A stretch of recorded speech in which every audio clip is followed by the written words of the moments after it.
All right, everybody, good afternoon.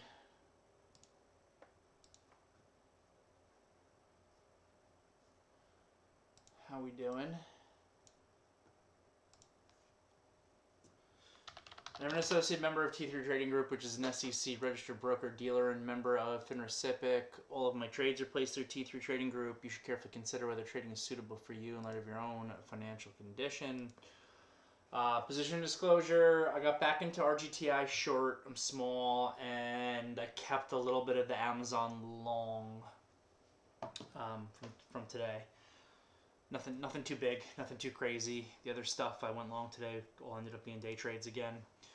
All right, so let's talk about the price action. So we're continuing to trade down here from where we closed, including after hours action. We're off 0.9% in the SPYs, 1.3% in the Qs. We're green in the IWM, however, up 0.2%. And you can see that a lot of the most beaten down things, which the IWM is the most beaten down of the indexes, crypto, meme stocks, pre-revenue companies that had all been really taken to the woodshed, had pretty good bounce backs today. Many of them are green, along with the Russell being green. And a lot of those, like pre-revenue companies, by the way, are even in the IWM, or I call them pre-revenue. Some of them got some revenue, but these meme type stocks, a lot of them even are in the Russell. So Russell was green today. And we got crypto to bounce back, right? Bitcoin up 1.25%. For the moment, this is just the beginnings of an oversold bounce. It's got a lot more work to do in order to have that chart really begin to improve. Ethereum, a little bit better, up 4%. Same thing, just an oversold bounce. I think it was even an inside day. Solana was the leader, up 8.5% from absolutely getting decimated. Same deal, oversold bounce, not even up to the 80 MA on the daily chart yet. So turning things over to the charts. So I think we handled the price action really, really well today. The market was at kind of extreme downside extension. We had short-term tactical go into the green as of yesterday's close for the first time. Sometimes you see that short-term tactical can be in the green for a couple days in a row. It's very rare for it to last for more than 3. So short-term tactical as of yesterday's close in the green zone, and we opened up at extreme downside extension for the market, and we closed still at extreme downside extension for the market based on my measurement, right? And look, this is just a very broad way that I like to just measure extension in the market. People have asked me the question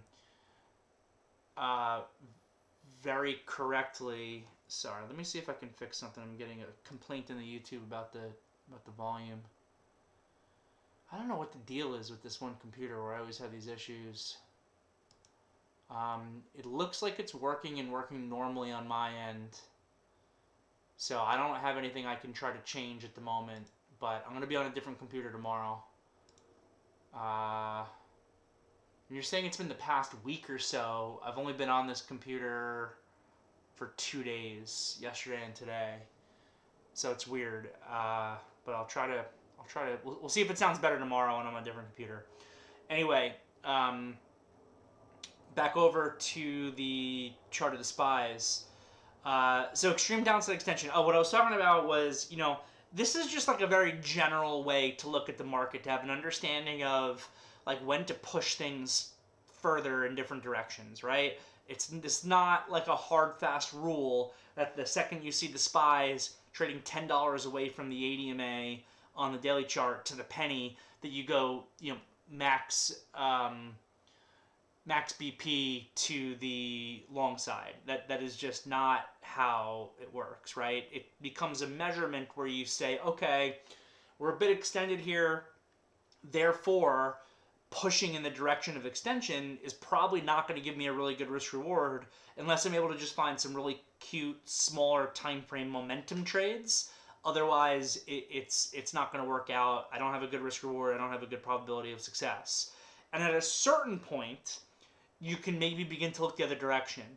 I like to look the other direction, not necessarily the first time we get to $10 of extension from the 80 MA to the penny, but when we've been there for 3 days in a row, or when we start to get that extension extends even further to be like 15 to 20, and that's like getting really extreme.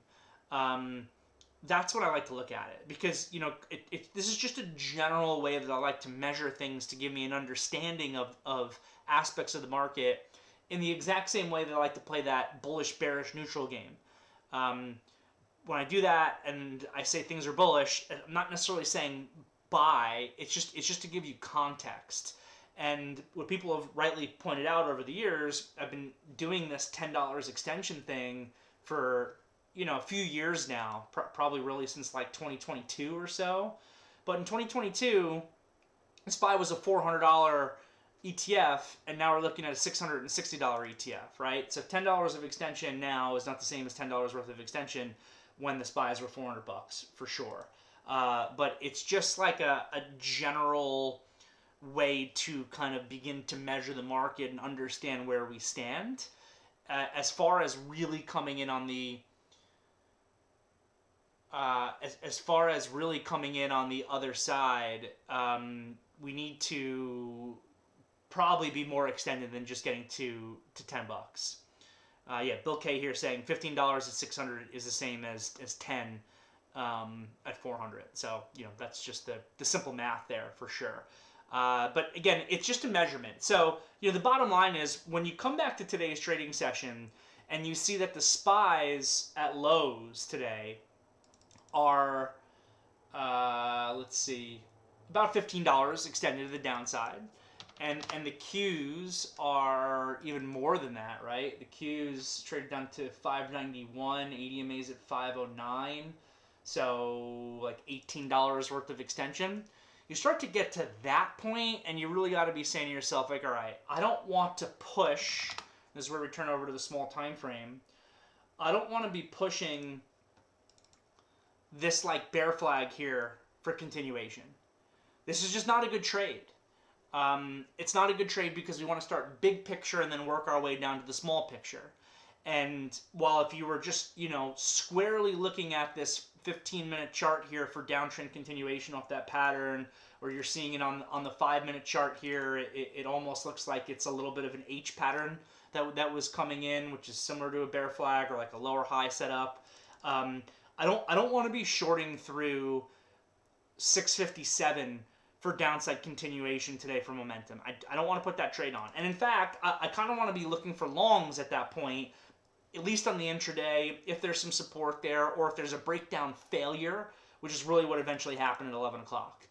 We were noting that there was a bear flag. We were noting this weakish pattern here on the 5-minute. And I was saying, don't short it, right? Don't short it. And in fact, I'm buying stuff, right? I was trading Qs alongside, Meta to the long side, Nvidia to the long side, Amazon to the long side. Nothing too crazy, nothing too big. A little bit worried that a confluence of sell flows from the CTAs and the vol control and the levered ETFs could push this market even further. And I don't want to be too early with too much size.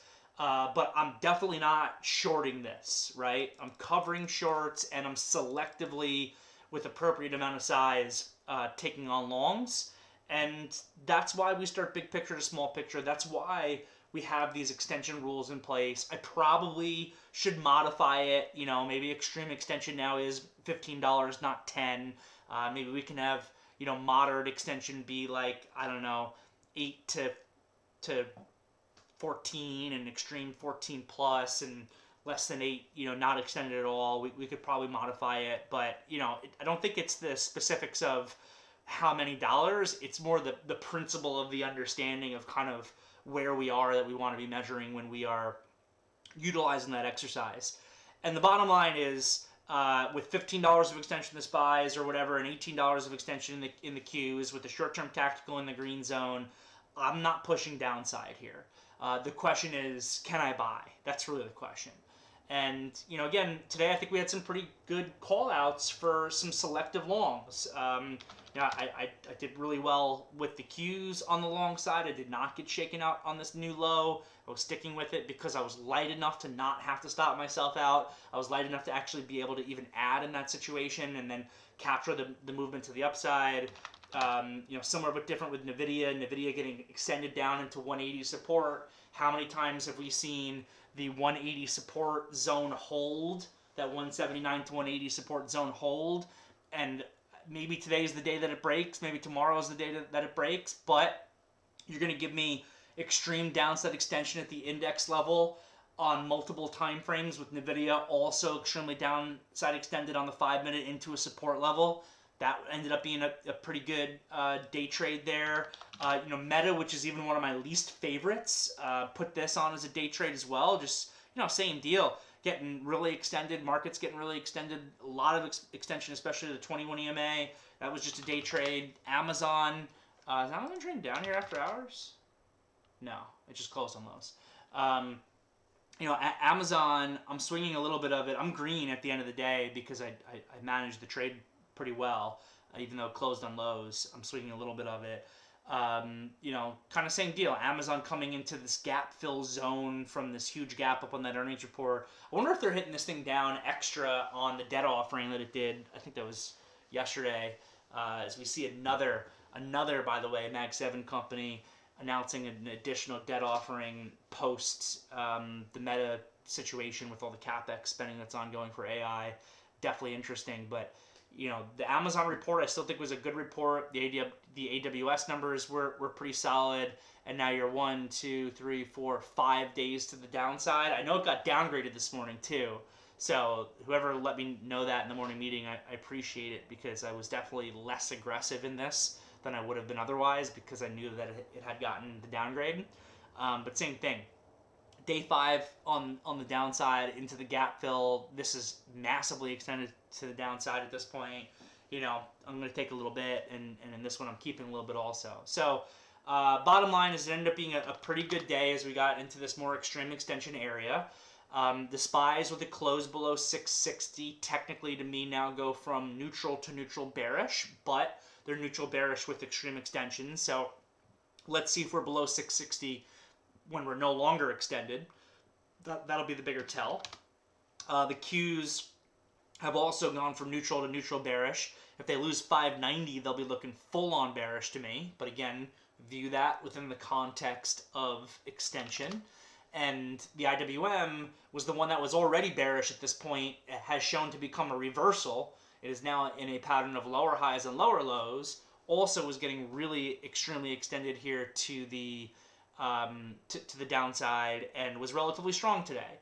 And in the morning meeting, we talked about going long Bitcoin, going long MSTR, going long BMNR, and those names all ended up being green today and giving little bounce backs. And honestly, there's room for these to bounce back further, even if they want to stay bearish. Just BMNR can bounce back to somewhere between 35 and 40. MSTR, even if it wants to stay bearish, could give a bounce back to somewhere between 220 and 240. So there's still some more room for these, I think, on the upside. But it'll be interesting to see. It'll be tough for these to bounce, I think, for more than just a day trade if the real companies, the Mag 7 companies, are continuing to trade weak. So we'll see how that plays out. But these finally had hit the point where they became viable. I wanted this RGTI long at 22 on Friday last week, but it couldn't quite get there. And now it's kind of been digesting sideways for a couple of days and letting these moving averages slowly catch up. But there's still a lot of extension.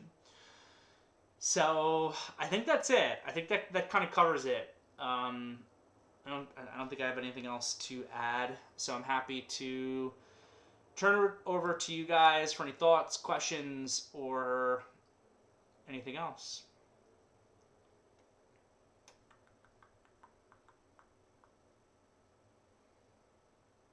Constellation gets $1 billion U.S. loan to reopen 3 Mile Island. Interesting.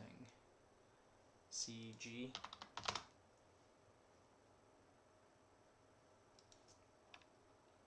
Wow.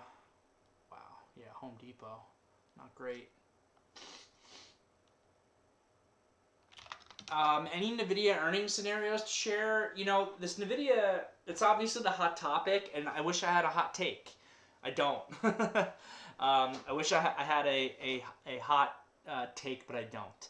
I don't know. I feel very mixed about this NVIDIA report, to be honest. They have such a history of being able to crush their reports. I'm certainly a little bit nervous about it because I feel like the entire economy is holding up because of Nvidia. I really don't know. I'm kind of in wait and see mode like everybody else, but I'm sure we'll get some good sell side research tonight that we can read in the morning to give us the thoughts from Goldman and everybody else. But I don't have strong conviction on this. All I know is that it's really interesting that it looks like it's going to go into the report at 180 or so, because 180 has just been this insanely important level for 3 months now. So it's going in right at the key level, and it seems like it's the make or break stock for the stock market, and therefore it's the make or break stock for the entirety of the economy right now. Because like we've talked about in the past, the economy is not doing well, but there's been a positive wealth impact that's holding the economy up better than it would be otherwise. And if this AI bubble were to implode in a bigger way, you know,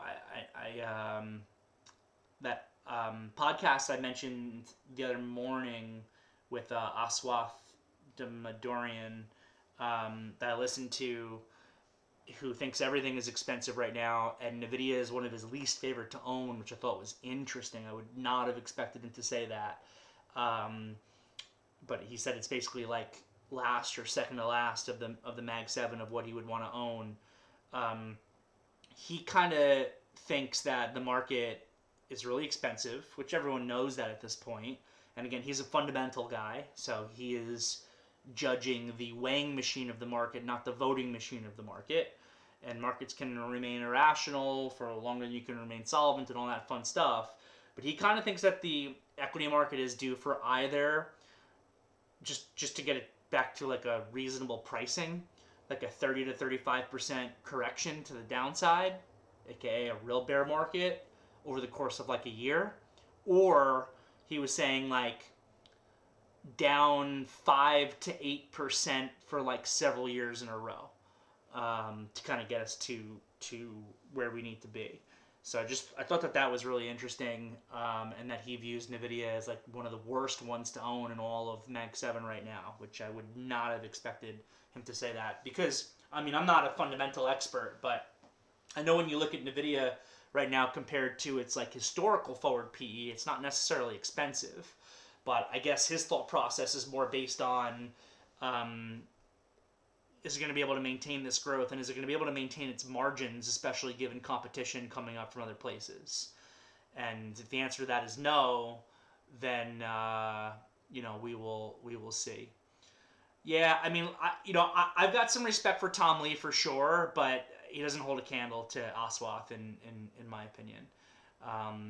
Tom Lee is someone I definitely have respect for, but he is going to be the ultimate perma bull in any and all situations, whereas Aswath will be bullish or bearish depending on how he actually values things using more fundamental valuations. I don't think Tom Lee does that. I think it's up always. Everything is always up. And actually, I'll give way more credit to a perma bull than I ever will to a perma bear, because the perma bears are pretty much always wrong, and then maybe once a decade they're right, and you are not going to be able to be successful outside of just being a pundit on TV by doing that. Whereas if you're a perma bull, 9 out of 10 times you're going to be right, and you can make a real living doing that, and you can help keep investors invested by doing that. So, like I said, I've got some respect for him, but at a certain point,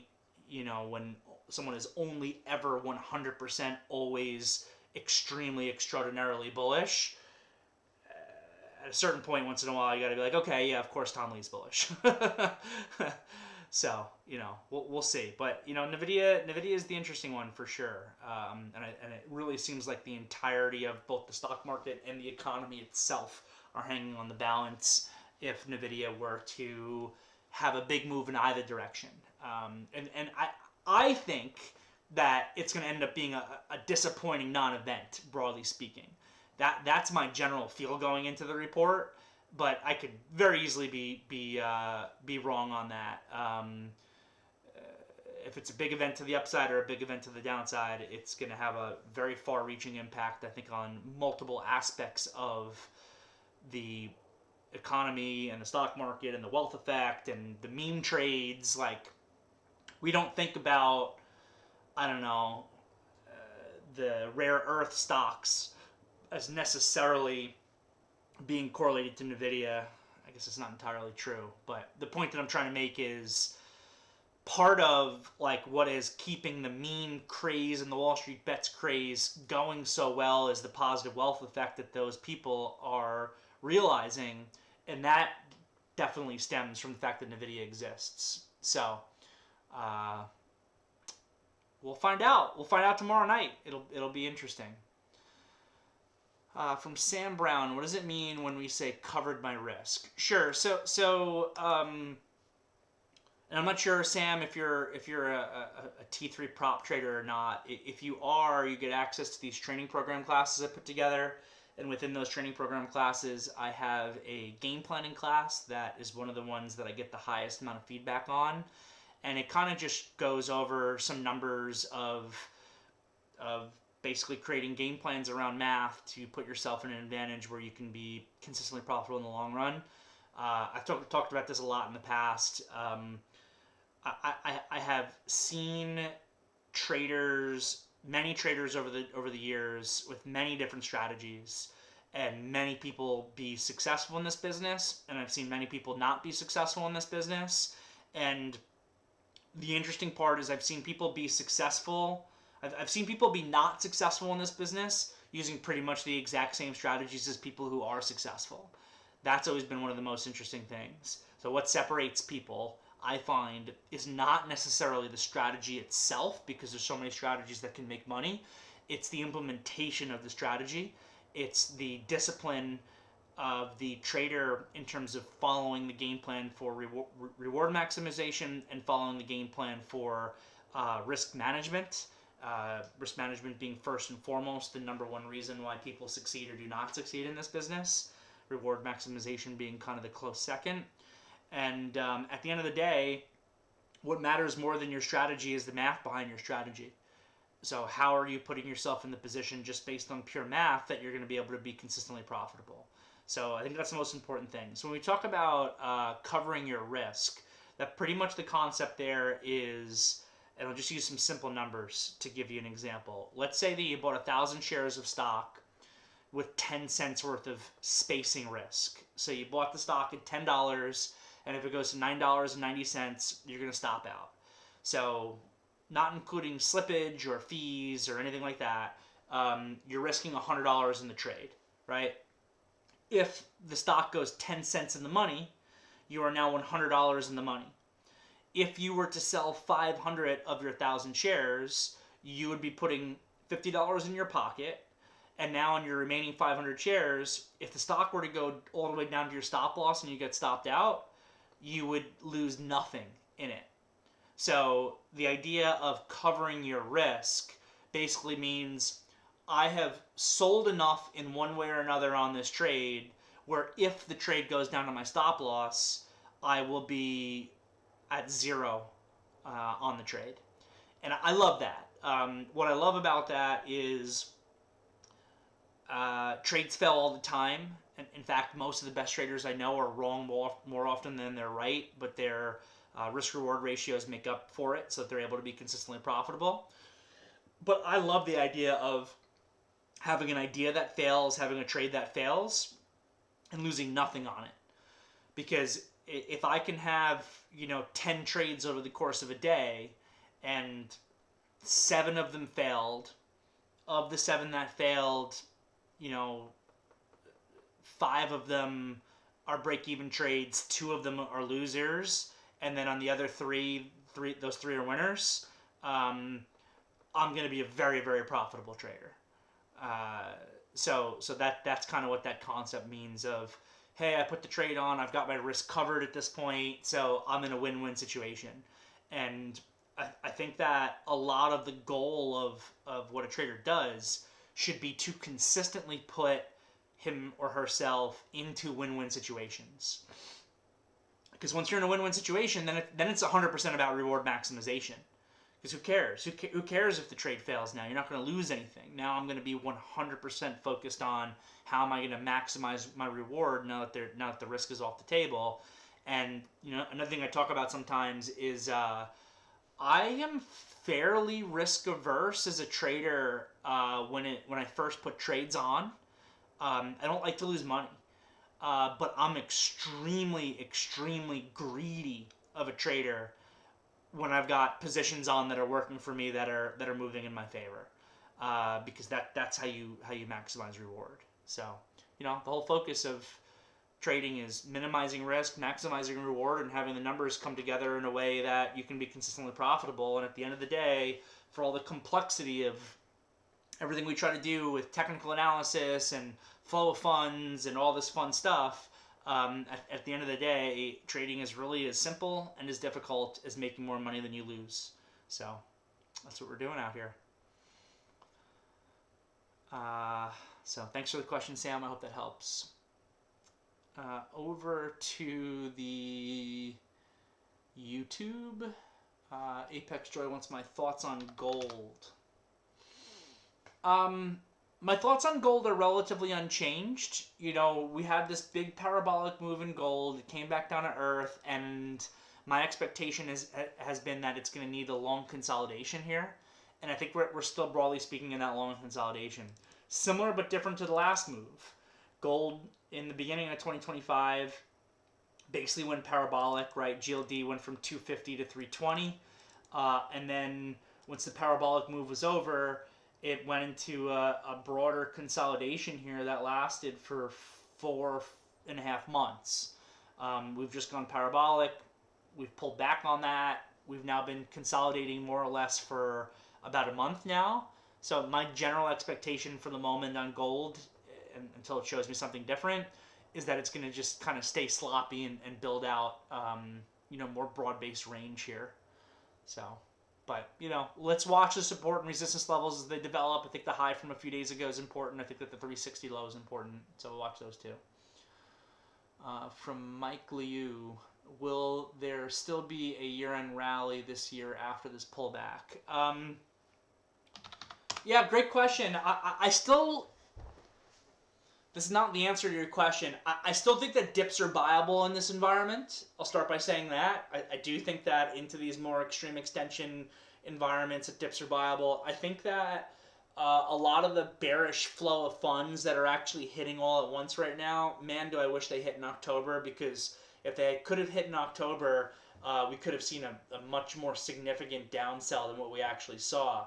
Instead, they're kind of triggering here in November, but the problem about those triggering in November is that they do run into some degree of forced demand.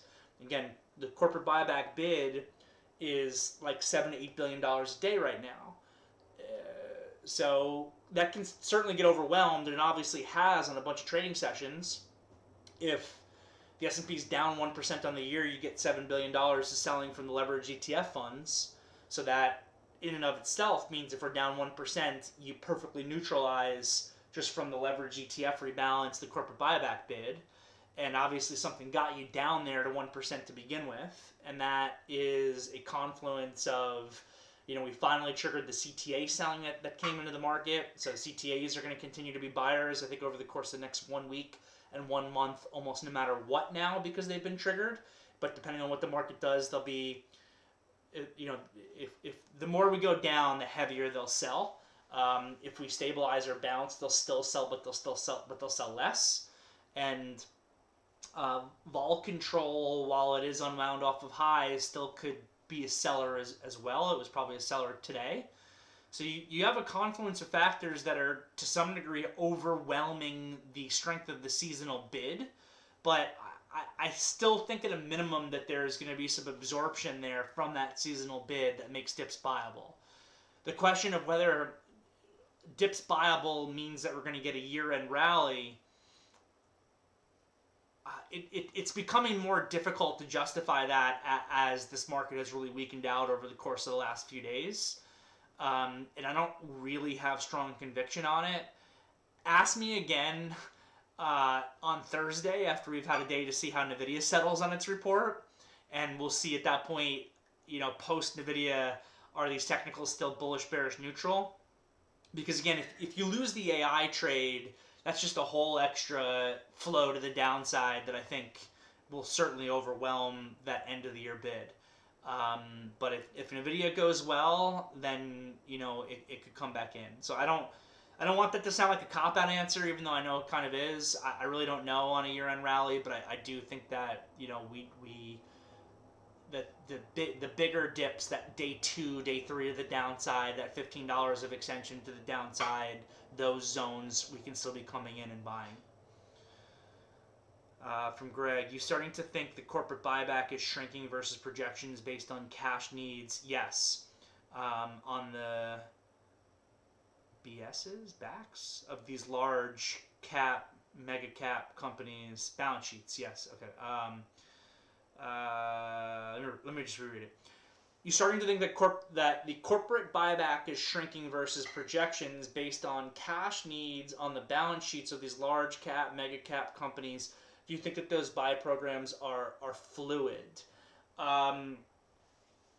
So this is one of the most important dynamics, I think, for the year of 2026, and we're not even at the end of 2025 yet. And I've always been a hater on like how CNBC makes people give their like 1 year projections in January every year, because it's just like it's an impossible exercise. So many things can change over the course of 1 year.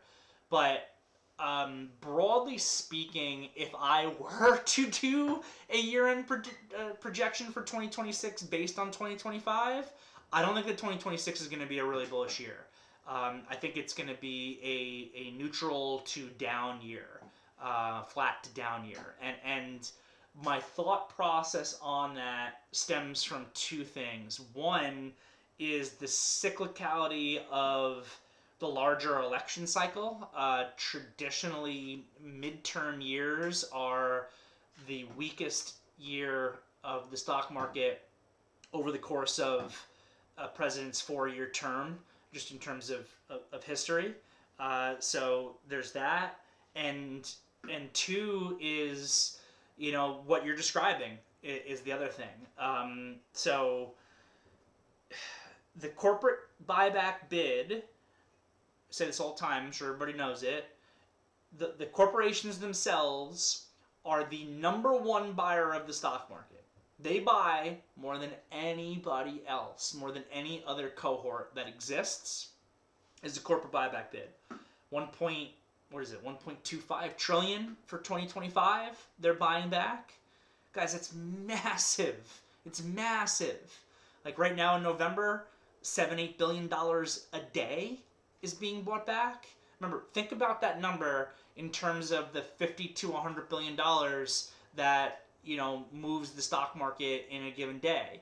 It's somewhere around obviously 5 to 10% of all of the flow that happens in any given day right now in the month of November is from the corporations themselves. And the biggest culprits of that primarily are Mag 7 stocks. Not all of them. I don't think that Tesla's got a buyback.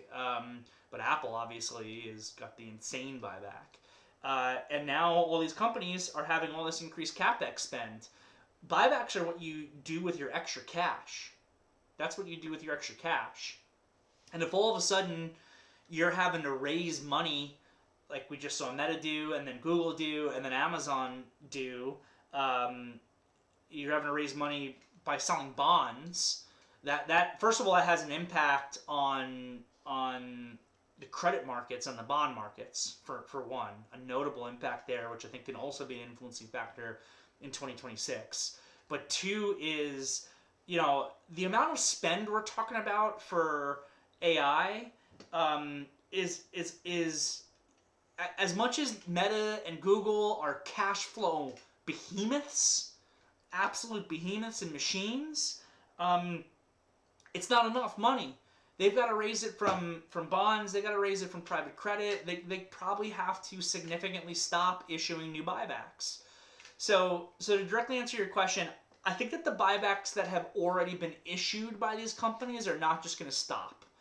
I think maybe there's an impact that they can have on just how aggressive it is. Maybe they can spread it out for like a little bit of a longer period of time and be a little bit less aggressive. But I think for the most part, the way that this plays out is that, you know, a common thing that we've seen over the course of the last handful of years is whenever a company, honestly Mag 7, but also sometimes not Mag 7 companies, when they know that they're going to report an earnings report that's not great, how often have we seen the buyback announcement come with it?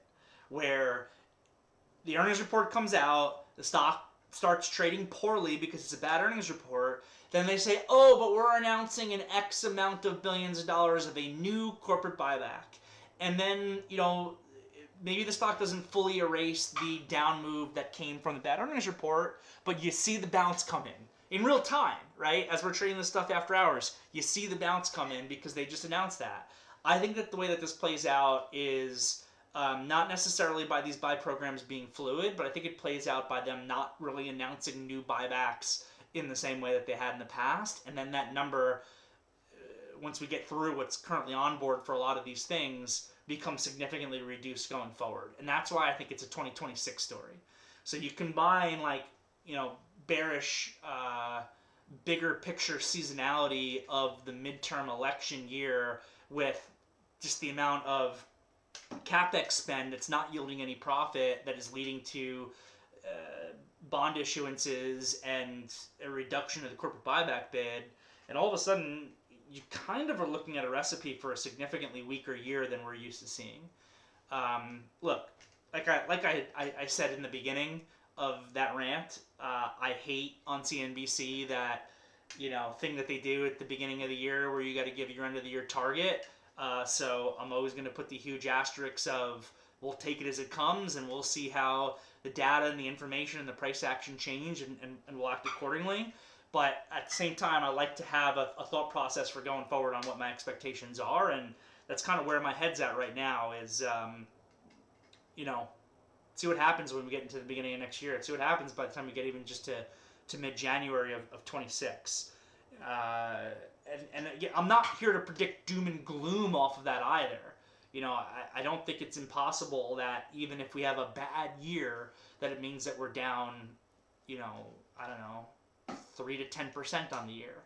Maybe it becomes what Oswald talks about in the more bearish situation where you get a real 30 to 35% price correction. But the other flip side of it is, I'd be more in line with this idea of what I was saying earlier about Oswath, with the, you know, 5 to 7% weakness on average over the course of a few years. Because I think what props the market up, honestly, is fiscal spending, Fed cutting, and honestly, to some degree, inflation. They'll never say this out loud, but if you ask me, I think that the administration actually wants moderately higher inflation. I think that they want inflation to be running at 3+%, because it boosts price, you know, is really what it does. You also, to some degree, you're able to inflate away your debt a little bit. So if you just have enough stimulus that's coming from a combination of the federal government and the Federal Reserve, that gives you that higher, like you know, one of my concerns about the Fed cutting into inflation that's already been moving higher because of tariffs, and I understand why they need to do it, is because growth is slowing, is that, you know, what if you get the situation where you you don't really have growth completely fall off a cliff, but your inflation is just kind of increasing, and that helps hold everything up as well. So I actually think that is more of this like middle ground situation where we see consistent 3+% inflation while they continue to insist that inflation doesn't exist, but we get cutting and more stimulus into it that keeps inflation running hot, but therefore, you know, think about it in terms of real numbers, right? Like your real return on the stock market's not as good when inflation is higher, obviously. But, you know, try to talk to most people on Main Street on the difference between real return when you include inflation versus nominal return, and they're going to just look at you like you're, you know, like you're a crazy person, right? So it's all optics, isn't it? So that's just kind of a lot of my, I don't know, bigger picture thought process when we start to think about going forward and the CapEx spend and, you know, all the different dynamics and aspects that we're kind of dealing with on a day-to-day basis that are having such a huge impact on the economy and the market. All right, gang. I'll wrap it up there. Have a great night. See you all tomorrow.